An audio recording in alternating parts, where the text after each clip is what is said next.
Hi guys, welcome back to my channel. In this video I'm going to be showing you how you can make nice looking sweet tasty Nigerian pop-off with just 3 main ingredients.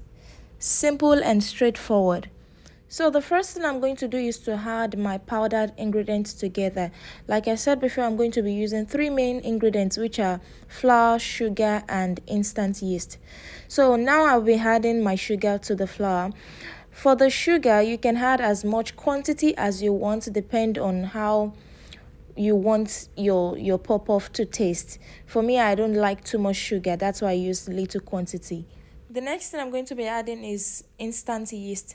Please make sure your instant yeast is not opened as at the time you're adding it to your powdered ingredients, because if it's open, that means it's already exposed, it's already open. This might affect your puff coming out the way you want it to. Next, I'm going to be mixing my powdered ingredients together, the yeast, the flour and the sugar all together. So now I'm going to add warm water to my mixed powder. It's very important that you use warm water if you want your puff to turn out nice. And then when you're adding water, make sure you're adding the water little by little to avoid making your puff too watery. So try to add just little water, then you mix first, and then after mixing, if you think your puff is too thick, then you can add extra water. Now I'm going to continue mixing until there is no more lumps in the puff. If at any point you feel your puff is too watery, just like mine, then you can go ahead to add more flour and then mix again.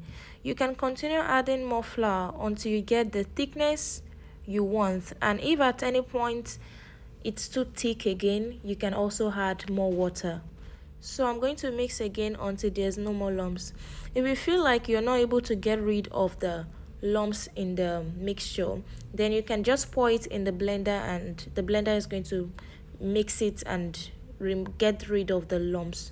So after mixing my ingredient thoroughly, this is the consistency I get.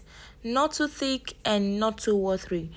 Then now I'm going to use a food wrap to cover and seal the puff, then also use a cloth to cover the puff, and then I'll put it in a warm environment. I'm going to leave this for about 3 hours for the instant yeast to do its job, which is to make the mixture rise and double in size. So when your mixture double in size, then know that your mixture is ready and you can start frying your puff. This is what the mixture looks like after leaving it for about 3 to 4 hours. As you can see, it has doubled in size. So now I'm just going to start frying my puff. Now I'm going to put my pot on the fire and add my groundnut oil. When you're frying puff, it's also good that you have more oil in the pan. Now I'm going to leave the oil to get hot a bit, but not too hot if you don't want your puff to get burnt. So there's a way you can know if your oil is ready.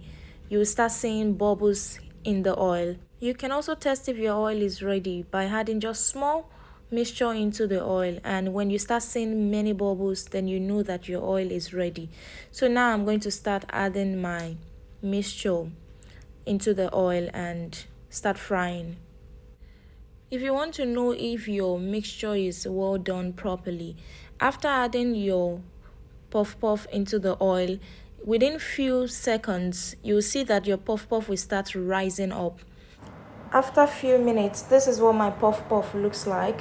If you want it more brown than this, you can leave it on the fire for a few more minutes and then you can bring it out from the oil. So as you guys can see, I have a nice looking yummy puff. As you can see, it's not too big, not too small, and the shape is intact. So that is how you can make yummy Nigerian puff with just 3 main ingredients.